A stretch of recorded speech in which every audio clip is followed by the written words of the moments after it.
Dragii mei, pentru a vă mai dezmorți un pic, vă invit pentru câteva secunde să vă ridicați în picioare și să urmăriți pe ecran sau să deschideți Sfânta Biblie la Ioan capitolul 3, voi citi un singur verset, versetul 16.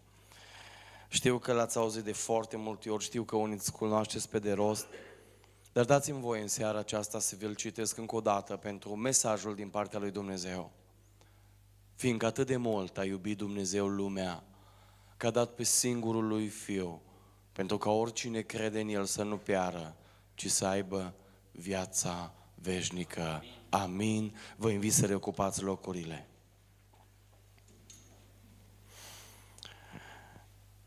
Dați-mi voie în seara asta să vă mulțumesc că sunteți în prezența lui Dumnezeu împreună cu noi și să vă răspund la începutul predicii mele. O să am în seara asta o predică foarte simplă, o predică pe care aș vrea să o înțelegeți cu toții în seara aceasta și o să vreau să vă răspund la două întrebări pe care eu mi le-am pus acolo stând pe scaune. Și unul, de ce pastorul dumneavoastră nu a chemat în seara aceasta pe un mare filozof care a studiat în lumea asta să vă aducă și să vă prezinte în față 10 metode ca voi să fiți fericiți. De ce am venit în seara asta cu o Biblie și am deschis-o și noi toți am cântat din Biblia asta lucruri pe care Dumnezeu le-a lăsat scrise în Biblie? De ce eu în seara asta vin și vă predic din această carte? De ce n-am venit în seara asta cu niște studii foarte bine puse la punct? Dați-mi voie să vă răspund la întrebarea aceasta printr-un exemplu foarte frumos. Există cineva în seara aceasta care crede că stră bunicul lui a fost o maimuță care se plimba pe aici, pe lângă Balș? Nu crede nimeni. Nu e așa că fiecare dintre noi știm un singur lucru, că într-o zi, pentru că, fac paranteza asta, am fost cel puțin odată în viața noastră la mormântare. Și am auzit la mormântare spunându-se acolo la un moment dat că din țărână am fost luat și în țărână ne întoarce. Și ascultați-mă cu atenție ce vreau să vă spun în această seară, scumpii mei.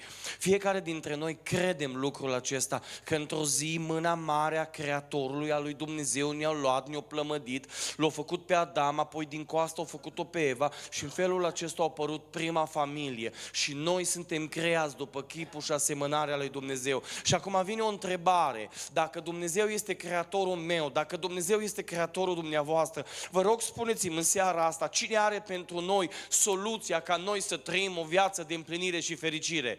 Dumnezeu, binecuvântează fie numele Lui. Dar vreau să vă mai pun o întrebare. Și vreau să nu vă mai pun o întrebare, vreau să vă mai explic un lucru. Știți care e cea mai mare dorință în seara asta și cu care am venit la dumneavoastră? Cea mai mare dorință a mea în seara asta e să vă pocăiesc pe toți. Dar ascultați-mă, nu pot să fac asta. Mi-aș dori să fac asta. Și cea mai mare dorință ar fi ca pe toți să vă schimb și să vă fac cumva, să vă motivez să-L cunoașteți pe Hristos, dar nu pot să fac asta. Dar ascultați-mă ce vreau să vă spun. Eu cunosc pe unul care e în mijlocul nostru și numele Lui este Iisus Hristos, Fiul lui Dumnezeu. Și El vă poate convinge în seara asta. Și m-am rugat pentru asta și mă rog în seara asta ca Cel care vă poate convinge și prezent prin Duhul Sfânt în seara asta să vă convingă pe fiecare dintre dumneavoastră că aveți nevoie de Dumnezeu. Domnul să vă binecuvinteze. Acum dați-mi voie să intru direct în mesajul acesta, în textul acesta și uitați-vă la versetul ăsta atât de frumos. Versetul ăsta vorbește despre un cadou, frații mei. Dragii mei, noi suntem oameni cărora ne place să primim și ne place să facem cadouri. Bine, noi bărbații trebuie să recunoaștem, nu suntem așa atenți totdeauna, dar vă rog imaginați-vă soțiile noastre sau fetele, doamnele, surorile, întotdeauna când merg undeva pun o întrebare, zice, ai luat ceva? Noi nu suntem așa atenți. Ne place să primim cadouri în schimb. Uitați-vă cât de mult zâmbim când primim câte o atenție. În seara asta dați-mi voie să vă vorbesc despre cel mai frumos cadou făcut vreodată oamenilor. Cel mai mare cadou făcut oamenilor. Și numele acestui cadou este Iisus Hristos. Și Dumnezeu în seara asta l-a făcut cadou pe Dumnezeu. Și o să vă explic cum. Lăudat să fie numele Lui. 3 lucruri simple despre darul acesta pe care Dumnezeu îl face omenirii și dați-mi voie să vă citesc. Fiindcă atât de mult a iubit Dumnezeu lumea, zice cuvântul, că a dat pe singurul Lui fiu. Uitați-vă, vă rog frumos, la fiul acesta. Vreau să vă spun ceva foarte important. Cadoul acesta lui Dumnezeu e singurul lui fiu, care natura lui este de natură spirituală. Și vreau să înțelegeți un lucru foarte important în seara aceasta. Dumnezeu îl dă pe singurul lui fiu, care e de natură spirituală, să coboare pe pământ, să se întrupească, să meargă, să se întrupeze, să meargă la cruce, să fie răstignit pentru păcatele noastre. Ca fiți atenți, dragii mei, ca în primul rând pentru noi să împlinească nevoile spirituale și apoi nevoile materiale. Dumnezeu a dat cadoul acesta, dragii mei. Hristos Domnul a venit pe pământul acesta ca să împlinească pentru noi nevoile spirituale și apoi nevoile materiale. Știți care e ciudățenia noastră? Că noi îl căutăm pe Dumnezeu cel mai mulți dintre noi pentru nevoile materiale. Doamne, ajută-mă să câștig niște bani, Doamne, ajută-mă să mă angajez. Știți că cel mai mult omul caută pe Dumnezeu când e în suferință? Am primit un telefon cu câteva luni de zile în urmă de la un domn din spital și o zis: domnul Bogdan, vă sun de pe holurile spitalului din Iași. O zis: îs la secția de oncologie, mă dau cu capul de pereți. Singurul meu băiețel de 4 ani e bolnav de cancer. O zis: domnul Bogdan, îl caut pe Dumnezeu. Și l-am întrebat: de cât timp are cancer băiatul tău? Și o zis: de 4 luni, 3 luni, ceva de genul. Și zic: dar acum înainte cu o lună ca pruncul tău să fie depistat cu cancer, l-ai căutat pe Dumnezeu? Știți ce mi-a zis? Nu. Pentru că cei mai mulți dintre noi îl căutăm pe Dumnezeu pentru lucrurile materiale. Dați-mi voie să vă arăt în seara asta din Scriptură de ce cele mai importante lucruri sunt cele spirituale și apoi nevoile materiale. Scumpii mei, vreau să înțelegeți un mare adevăr. Oricare sunteți în seara asta aici, sunteți căutători de fericire. Și o să spui: cum, domnul Bogdan? Dați-mi voie să vă pun doar câteva întrebări, răspundeți-vă singur la întrebările astea și o să vedeți că tot ce face omul, inclusiv eu, inclusiv dumneavoastră, e o căutare și, iertați-mi expresia, nebună după fericire. Eu întreb doamnele în seara asta: după ce criteriu vă alegeți perdelele la casă? Vă spun eu: să vă placă, cumva să vă simțiți satisfăcute. Noi băieții, după ce criteriu ne alegem mașinile pe care ni le cumpărăm? Să ne placă, să ne satisfacă. După ce criteriu ne alegem hainele? Scumpii mei, după ce criteriu alegeți culoarea covorului? Să vă placă. Și tot ce facem e să ne placă. Și o căutare nebună după fericire. Vă întreb: de ce mergem dincolo să muncim? De ce mergem robi în țările străine și apoi venim cu bani aici? Să ce? Să ne cumpărăm o casă? Să ce? Să ne simțim satisfăcuți. Mă știți care e paradoxul? Că tot cumpărăm pe lucruri și nu ne împlinesc. Pentru că vreau să înțelegeți ceva în seara asta. Dacă lucrurile materiale ar împlini, după ce mi-am cumpărat un telefon, aș fi bucuros și fericit cu el pentru eternitate. Nu după 2 ani mi-aș dori să-mi cumpăr altul. Dacă lucrurile materiale ar aduce adevărata fericire, aș fi bucuros de mașina pe care o am până la moarte. Nu mi-ar veni în gând și în inimă peste 5 ani, peste 10 ani să-mi schimb mașina, pentru că cea veche nu mai îmi place. Nu mi-aș cumpăra alte haine, oameni buni. Înseamnă că tot ce e material, tot ce are termen de valabilitate, nu poate da o fericire permanentă, nu poate da o fericire eternă, e o fericire limitată. Pentru că atunci când primești un lucru te bucuri de el o zi, 2, 3, 5, un an și apoi nu ți-l mai place. Eu am mașina luată în rate. Primul an de zile, ascultați-mă, copiii mei sunt aici cu mine, întrebați, nici apă nu-i lăsam să bea în mașină, pentru că e mașina la care plătesc rate, mă satisfăcea. Ori trecut 1 an, 2, 3, să nu vă uitați, vă rog, ce e la mine în mașină. Să nu vă uitați. De ce? Pentru că trece. Înseamnă, oameni buni, că fericirea adevărată nu ține de lucrurile materiale. Înseamnă că avem nevoie de altceva din exterior, care să n-aibă termen de valabilitate, ceva care să fie în trecut ceva care să fie același în prezent, ceva care să fie același în viitor. Și singurul care împlinește condițiile acestea, singurul care rămâne neschimbat, care este același în trecut, în prezent și în viitor, este unul singur, Iisus Hristos, Fiul lui Dumnezeu. Aș vrea să spun în seara asta că fericirea ține de fericirea sufletului și până sufletul tău nu e împlinit, până sufletul tău nu este satisfăcut, până sufletul tău nu este mângâiat, orice înseamnă pământul acesta nu te poate satisface.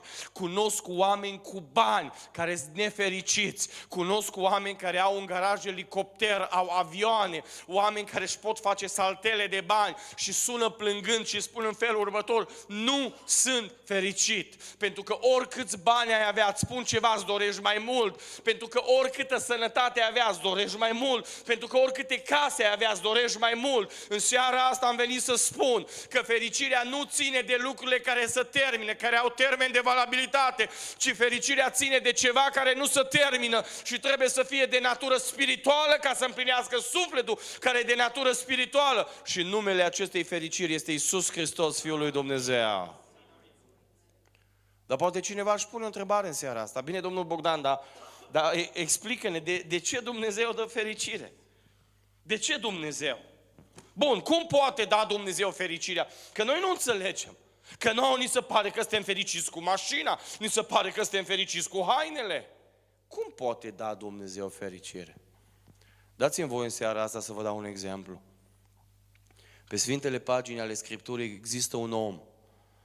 A fost un împărat pe nume David, asta a condus poporul Israel. Ascultați-mă, omul acesta a avut proprietăți mai multe decât avem noi toți la un loc. Omul acesta a avut bani mai mult decât avem noi toți la un loc. Omul acesta a avut potențial. Omul ăsta, frații mei, spune Biblia despre el, mergea la război. Și când se întorcea de la război, după ce câștiga luptele, femeile care lucrau la câmp se opreau și începeau să se uite la el și cântau și spunea: David a biruit zecile de mii. Și toată lumea se uita la el ca la marele împărat, îi se închinau, toată lumea era bucuros când o vedea. Un om popular, un om cu bani, un om cu funcție, un om care le avea pe toate. Și într-o zi omul ăsta păcătuiește înaintea lui Dumnezeu. Și Biblia vine și spune că atunci când omul păcătuiește, între el și Dumnezeu se ridică un zid. Și omul rămâne de o parte a zidului și Dumnezeu rămâne de partea cealaltă a zidului.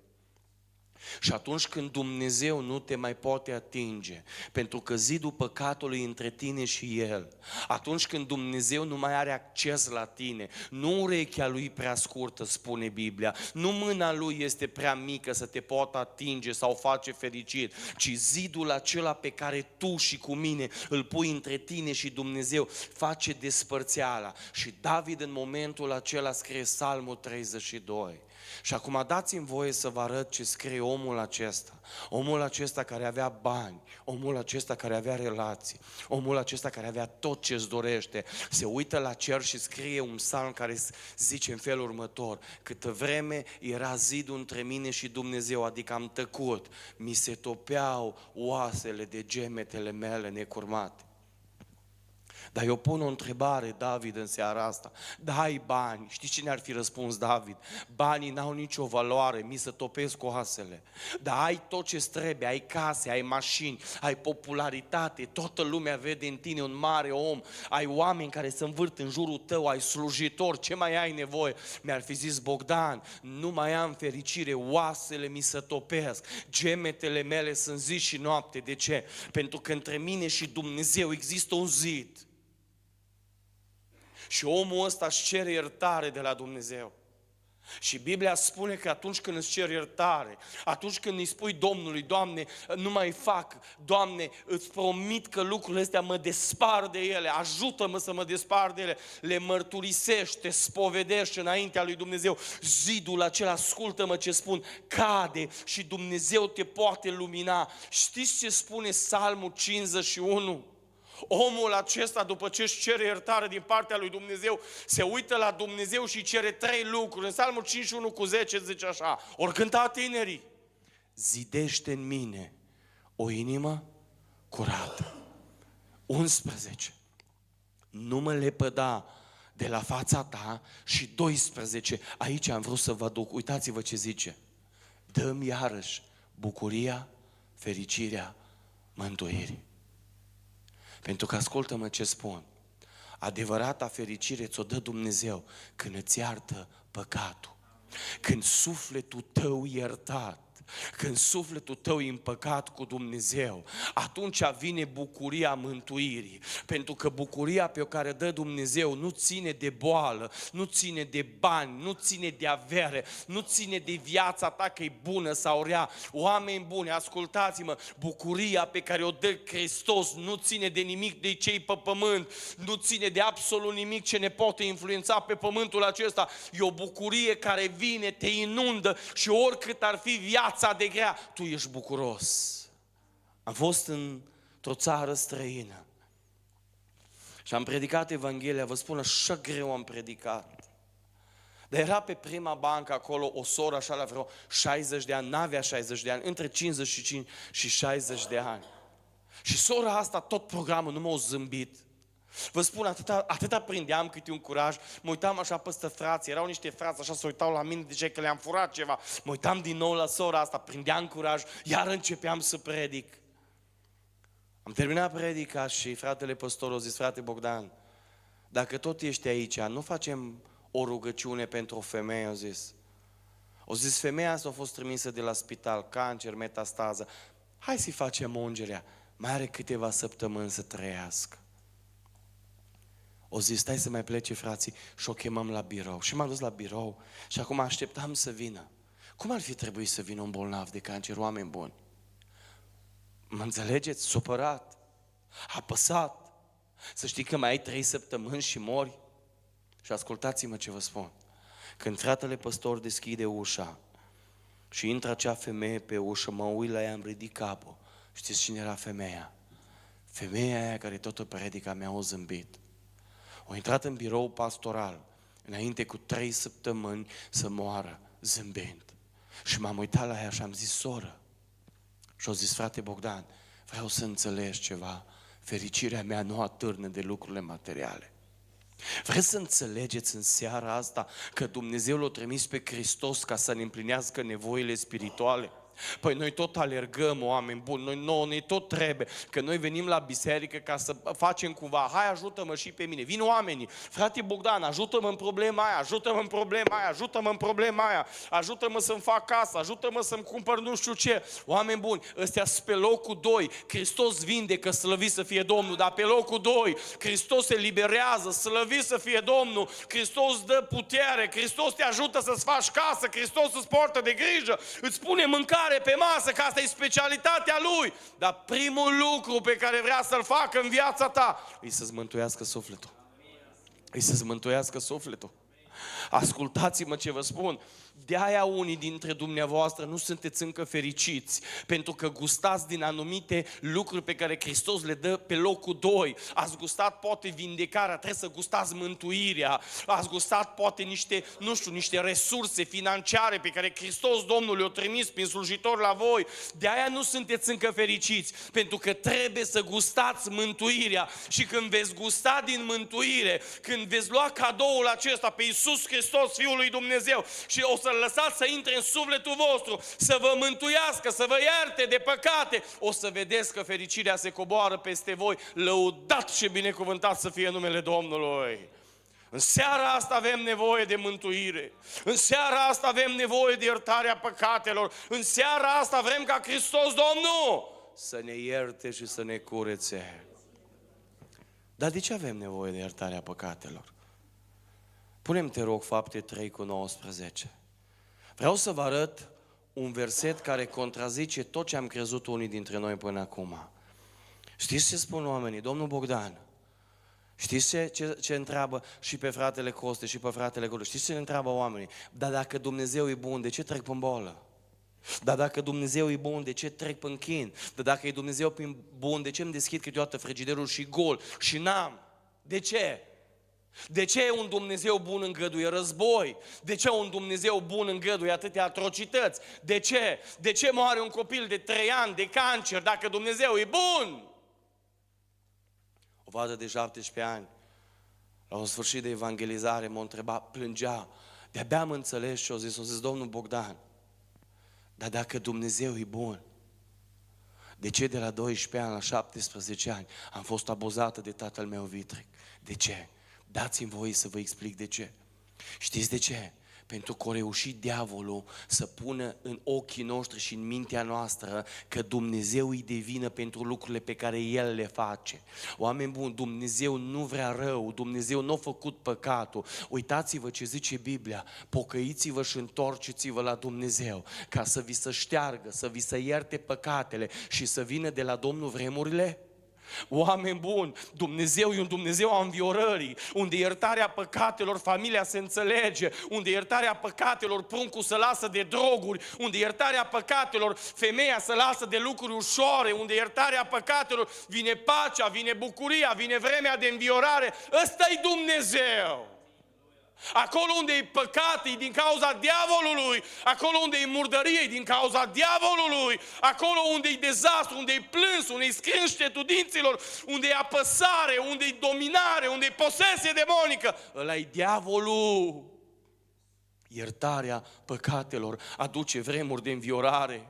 Oameni buni, nu Dumnezeu îi devină pentru lucrurile în care noi am intrat. Nu îi devină Dumnezeu pentru bolile noastre, pentru falimentele noastre, pentru lucrurile grele pe care trecem. Nu, oameni buni, Dumnezeu vrea vremuri de înviorare. Acolo unde-i Duhul Domnului să coboară adevărata pace, slăvit să fie Domnul.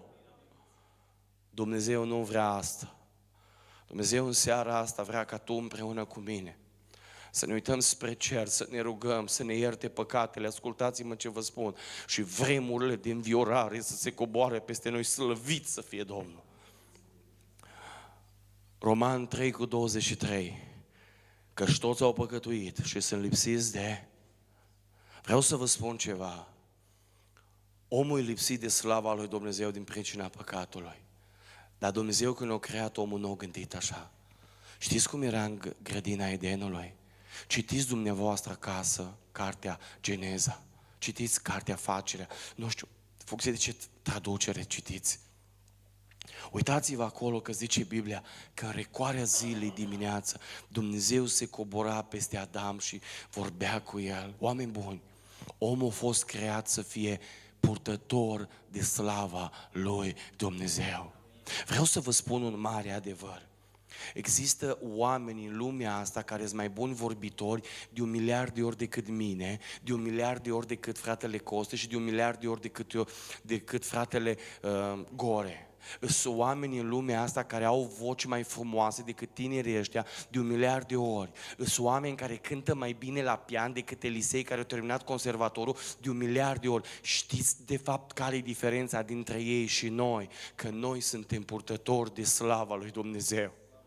Știți ce mă rog în seara asta? Zice Biblia că și toți au păcătuit, dar întrebarea vine în felul următor. Dacă oamenii își cer iertare, dacă Dumnezeu iartă păcatul, vă întreb în seara asta, nu se coboară slava lui Dumnezeu? Ba da, dacă am în seara asta o rugăciune înaintea lui Dumnezeu fierbinte, e ca fiecare dintre noi, ca frații, surorile și toți care sunteți aici, slava lui Dumnezeu să se coboare peste voi, să fiți purtători de slava lui Dumnezeu. Când vă ieșiți afară, să fiți întrebați, dar unde ați fost? Vă strălucește fața, de ce sunteți așa bucuroși? Și voi să spuneți, pentru că slava lui Dumnezeu e peste noi. Pentru că slava lui Dumnezeu e peste voi. Frați și surori din Balș, am o dorință înaintea Domnului. Și ce-mi doresc? Slava lui Dumnezeu să fie peste voi. Ca acolo unde pășește pasul vostru, să vadă oamenii că umblați cu Dumnezeu, să nu mai fie nevoie de afiș ca oamenii să vină la biserică, să nu mai fie nevoie de oameni care să tragă, să spună hai și tu la o seară de evangelizare, ci să fie slava lui Dumnezeu peste tine și oamenii să vină să te întrebe ce-i cu tine și tu să spui, nu eu, Dumnezeu, Dumnezeu. Vă mai arăt un verset. De ce avem nevoie de iertarea păcatelor? Zice Biblia în felul următor. Roman, capitolul 6, versetul 23. Fiindcă plata păcatului este moartea. Dați-mi voie să vă spun ceva în seara asta. Dacă versetul ăsta se termina aici, eu nu veneam în seara asta la evangelizare. Știți de ce am venit? Pentru că Biblia continuă și dar darul fără plată al lui Dumnezeu este viața veșnică în Iisus Hristos Domnul. Slăvit să fie numele Lui! Slăvit să fie numele Lui! Dați-mi voie să vă mai arăt ceva ca să ne încadrăm în timp. Uitați-vă ce spune partea a doua versetului. Fiindcă atât de mult a iubit Dumnezeu lumea, că a dat pe singurul lui Fiu, care de natură spirituală și a venit trimis de Dumnezeu să împlinească în primul rând nevoile spirituale și apoi cele materiale. Și acum ascultați, pentru ca oricine crede în El să nu piară. Vreau să vă pun o întrebare. Ați pățit vreodată să vi se închidă ușa în nas, în balș? Ați pățit vreodată să mergeți în fața spitalului și doctorul să-ți închidă ușa? Și să zică, tu nu ești din clasa socială aia înaltă. Știți care e marea problema a oamenilor? Că noi ne împărțim în categorii, săraci și bogați, însemnați și mai puțin însemnați. Ăștia sunt oamenii. Am venit în seara asta la Balș să vă spun că Iisus Hristos pe care noi îl propovăduim e pentru oricine. Pe Dumnezeu nu-L interesează culoarea pielii în seara asta. Nu-L interesează banii din buzunar, nu-L interesează câtă școală ai făcut, nu-L interesează unde ești, nu-L interesează că ești un ucigaș, că ești un pușcăriaș, nu-L interesează că ești un doctor, că ești un președinte. Pe Iisus Hristos în seara asta nu-L interesează, pentru că darul lui Dumnezeu e pentru oricine, pentru că darul lui Dumnezeu e pentru oricine, pentru că darul lui Dumnezeu e pentru oricine. Gloria lui Dumnezeu, gloria lui Dumnezeu. Dar totuși, Dumnezeu în oricine mai împarte în o categorie. Oricine ăsta nu-i chiar oricine. Frate Bogdan, nu ne-ai spus că e oricine? Ba da, dar Biblia zice oricine crede. Crede. Nu oricine spune cu gura, oricine crede. Vă pun o întrebare. Dacă eu v-aș povesti cât de mult îmi iubesc soția și fetița mea ar veni și v-ar spune la sfârșitul predicii, să știți că tati o bate pe mame, m-ați crede că o iubesc? Nu. Pentru că în seara asta vreau să înțelegeți un mare adevăr. Acela care crede rămâne urmă după el. Eu vă întreb dacă mi-au un costum după amiaza asta, un halat alb și spun eu sunt doctor aici în Balș, veniți să vă operez de apendicit, o operație simplă. Care vine la mine la operație? Niciunul. Pentru că nu-i despre ce vorbesc, e despre cine sunt.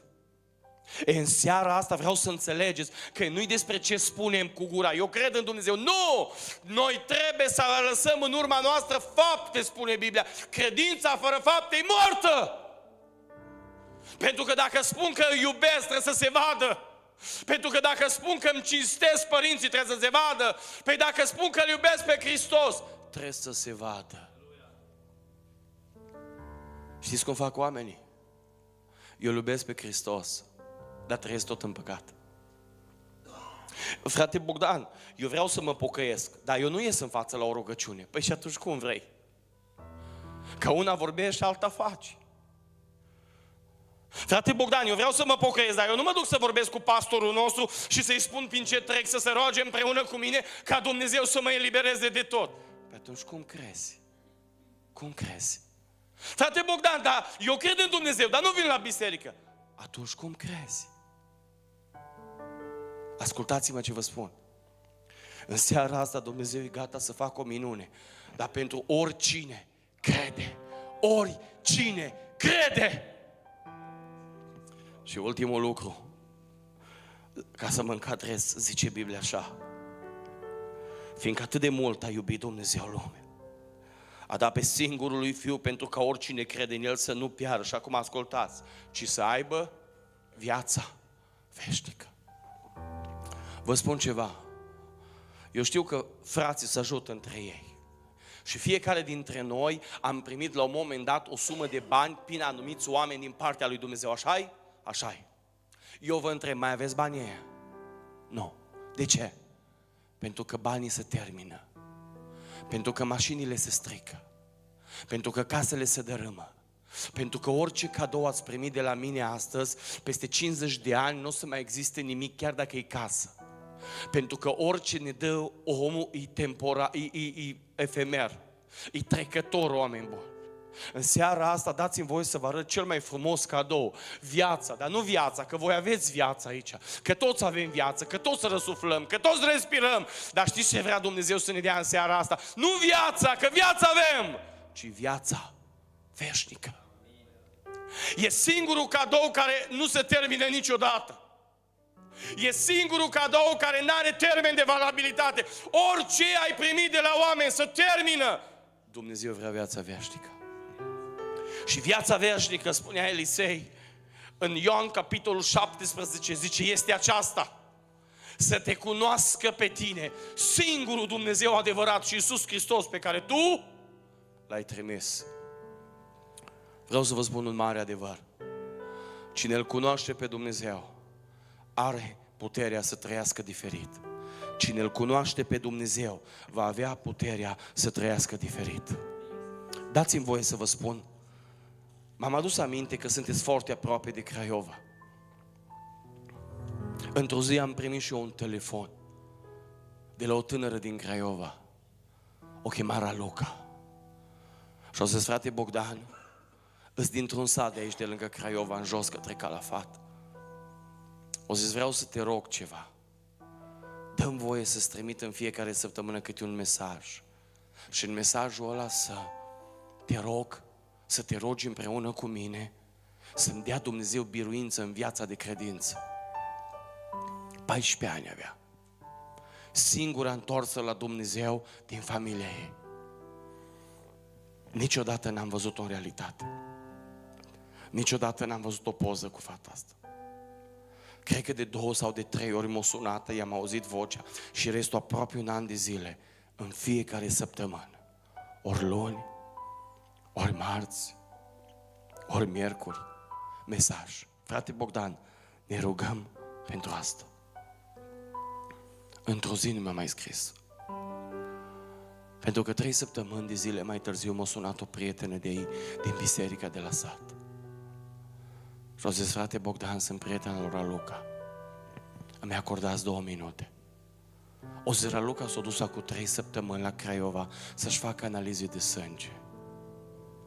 Ori depistat-o cu cancer metastază. S-a ridicat părul pe mine acum 4 ani și am zis, vin la Craiova. Vin cu un de lemn. Eu cunosc un Dumnezeu care vindecă. Eu cunosc un Dumnezeu care dă putere. Eu cunosc un Dumnezeu care ridică. Și a zis, frate Bogdan, o povnit așa într-un plâns și a zis, frate Bogdan, atât de mult mi-aș dori, dar nu se mai poate face nimic. Raluca în dimineața asta a murit. Poftim. O zis, frate Bogdan, Raluca a lăsat o scrisoare pe noptera de lângă pat. O scris-o cu câteva ore înainte să plece la Domnul. Au găsit-o medici după ce au resuscitat-o. Au dat-o părinților și părinții au dus-o la biserică. O zis, prima parte a scrisorii era pentru familie, a doua era pentru biserică, a treia era pentru colegii de școală și a patra parte, o zis, frate Bogdan, e pentru tine, o zis, e pentru tine, îmi dai voie, te rog să o citești. Am zis, citește-o! Sunați-l pe fratele Bogdan și numărul meu de telefon. Și acum ascultați, n-avea 15 ani încă. Frate Bogdan, oriunde mergi în lumea asta să propovăduiești Evanghelia, oriunde mergi în lumea asta să vorbești oamenilor de Hristos, oriunde mergi la tineri sau la cei în vârstă să le spui așa, se poate trăi curat cu Dumnezeu. Mi-am mai scris câteva lucruri personale. Și o zis, frate Bogdan, mi-am sfârșit alergarea, mă așteaptă cununa. Îți spun o întrebare în seara asta, pentru că urmează să ne rugăm. Ție, de ce ți-e frică că nu poți să mergi înainte? De ce? De ce ți-e teamă că nu vei reuși pe calea credinței? De ce?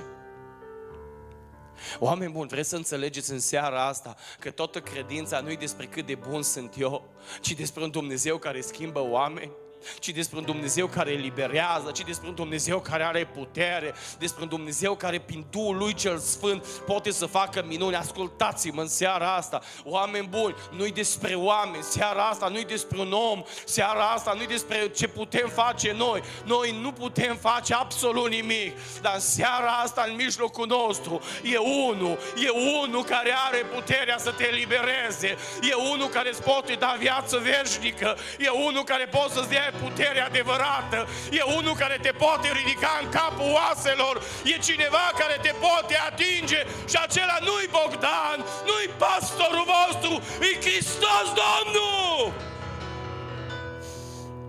Te ridicăm în picioare. Știți care a fost întrebarea care mi-am pus-o când m-am întâlnit cu fratele Costi pe holurile bisericii?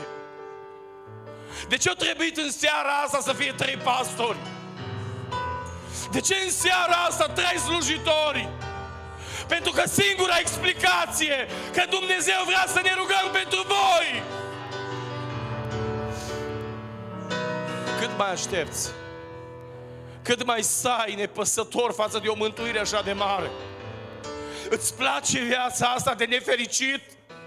Ai încercat toate lucrurile, ai dat cu tine de pământ, te-ai făcut praf, țândăr, ți-ai distrus inima și nu ești fericit. Și nu ești fericit. Eu le-am gustat. Până la 24 de ani le-am gustat.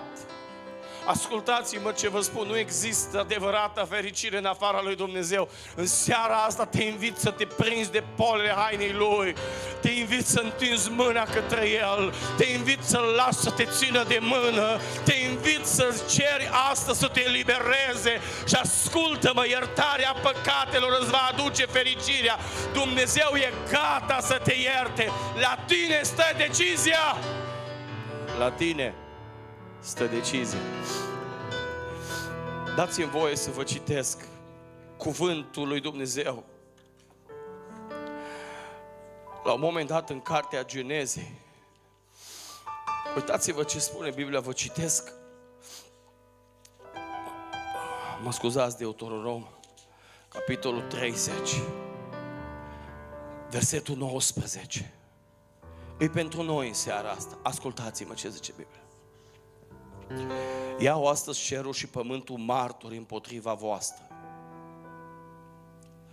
că ți-am pus înainte viața și moartea, binecuvântarea și blestem. Și acum ascultați ce spune Dumnezeu. Alege viața ca să trăiești tu și casa ta sau sămânța ta. Cum, Doamne? Învață-ne, versetul 20. Cum? Iubim pe Domnul Dumnezeu tău, ascultând de glasul Lui, lipindu-te de El, căci aceasta atârnă viața ta și lungimea zilelor tale și numai așa vei putea locui în țara care a jurat Domnul că o va da părinților tăi. În seara asta eu nu vă chem la mine. În seara asta vreau să vă chem la Hristos. Și în seara asta vreau să vă spun că adevărata fericire este în Hristos. Gustați și vedeți ce bun este Domnul. Gustați și vedeți ce bun este Domnul. O să vreau să vă invit. În timpul ăsta rog grupul să vină să cânte. Aș vrea să cântăm cântarea Învață-mă să înfăptuiesc. Vreau să vă spun ceva important în seara asta. Eu nu sunt un predicator care insist la chemare, pentru că tu ai liberul arbitru și alegerea la tine. Când cântarea asta va începe, eu voi lăsa microfonul jos și o să stau în fața voastră așteptându-vă. Și dacă există cineva în seara asta care vrea să se întoarcă din drumul pe care merge și să ne rugăm împreună cu el, te invit să vii să ne rugăm. Te invit să vii să ne rugăm.